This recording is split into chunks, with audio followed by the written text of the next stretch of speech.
প্রধানমন্ত্রী চাইলে পদত্যাগ করতে রাজি আছেন স্বরাষ্ট্রমন্ত্রী। শনিবার রাতে সচিবালয়ের সংবাদ সম্মেলনে এক প্রশ্নের জবাবে একথা জানান তিনি।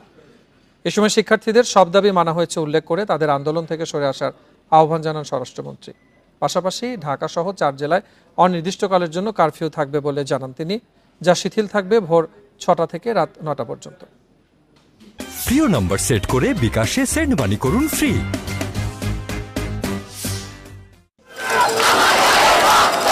দিনভর রাজধানীর বিভিন্ন জায়গায় মিছিল করেন শিক্ষার্থীরা। বিকেল থেকে গণমিছিল নিয়ে জড়ো হতে থাকেন কেন্দ্রীয় শহীদ মিনারে। স্লোগানে স্লোগানে মুখরিত হয় পুরো এলাকা। এ সময় সরকারের পদত্যাগের এক দফা দাবিও জানান শিক্ষার্থীরা। এমন পরিস্থিতিতে শনিবার রাত 10টায় সচিবালয়ে সংবাদ সম্মেলন করেন স্বরাষ্ট্রমন্ত্রী। বলেন, শিক্ষার্থীদের সব দাবি মেনে নেওয়া হয়েছে। এবার আন্দোলন থেকে সরে এসে আরও কিছু